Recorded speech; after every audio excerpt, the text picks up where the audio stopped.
400 আসনের মধ্যে 300 আসন এনসিপির ঘরে থাকবে ইনশাআল্লাহ। এই সরকার বিতর্কিত হয়ে গেছে। এই সরকার অবাধ সুষ্ঠ নিরপেক্ষ নির্বাচন দিতে পারবে কিনা এটাও সন্দেহ। কারণ এই সরকার যখন বিএনপি নেতা ইশরাক হোসেনকে মেয়রের আসনে বসতে দেয়নি, তার মানে এই সরকার নিরপেক্ষতা হারিয়েছে। এই সরকারের অধীনে সুষ্ঠু অবাধ নির্বাচন হওয়া কোনোভাবে সম্ভব না।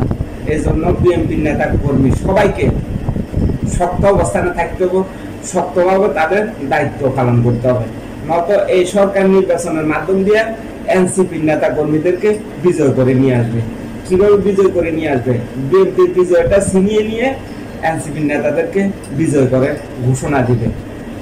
যে কোনো প্রকারে হোক তারা চেষ্টা করবে এই জিনিসটা তাদের এনসিপি নেতাদেরকে। এই পার্লামেন্টে আগামীতে সংস্কার বা ঐক্যমত কমিশনের 400 আসনের মধ্যে 300 আসন এনসিপির ঘরে থাকবে ইনশাআল্লাহ। এনসিপির নেতা উপদেষ্টা ডক্টর ইউনূস, এই ডক্টর ইউনূসে চালাচ্ছে এনসিপিকে। এনসিপির প্রধানে হচ্ছে যে অন্তর্বর্তীকালীন সরকারের প্রধান উপদেষ্টা ডক্টর ইউনূস। তো আসলে এই এনসিপির নেতা ডক্টর ইউনূসের দিয়ে কিভাবে বাংলাদেশে একটা অবাধ সুষ্ঠু নিরপেক্ষ নির্বাচন বিএনপি আশা করেন? তো এই কারণে বলবো বিএনপির সর্বস্তরের নেতা কর্মী সবাইকে সতর্ক থাকতে হবে এবং সতর্ক থেকে এই সরকারের সাথে মোকাবেলা করে টিকে থাকতে হবে। নির্বাচনটা যেহেতু অবাধ সুস্থ করা যায়, সব প্রক্রিয়া সব দিক দিয়ে খেয়াল রাখতে হবে। কারণ বিএনপির বিজয় ছিনিয়ে নেওয়ার সম্ভাবনা বাংলাদেশের জনগণ দেখতে আছে। কারণ এই সরকার তো আর নিরপেক্ষ নাই, নিরপেক্ষভাবে নির্বাচন দেওয়া এই সরকারের পক্ষে সম্ভব না।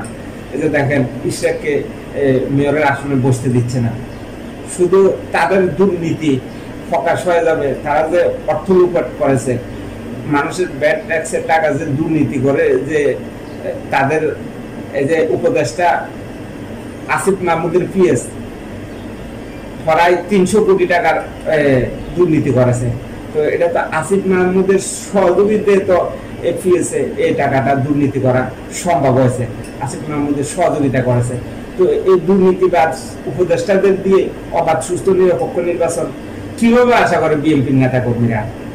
তো আমি বলবো সব বিএনপির নেতাদেরকে শক্ত অবস্থানে থাকার জন্য, যেহেতু কোনো নির্বাচন নিয়ে বানচাল সৃষ্টি না করতে পারে, যেহেতু বিএনপির বিজয়টা ছিনিয়ে না নিতে পারে, সেরকম অবস্থানে থাকতে হবে বিএনপিতে সব নেতা কর্মীদেরকে। দেখেন এখানে যে ডক্টর ইউনূস বিতর্কিত হয়ে গেছে, কারণ ডক্টর ইউনূস এখন আর নিরপেক্ষতা ভাবে নির্বাচন দেওয়া সম্ভব হবে না। কারণ ডক্টর ইউনূস এনসিপি আর জামাতের পক্ষ নিয়ে নিছে।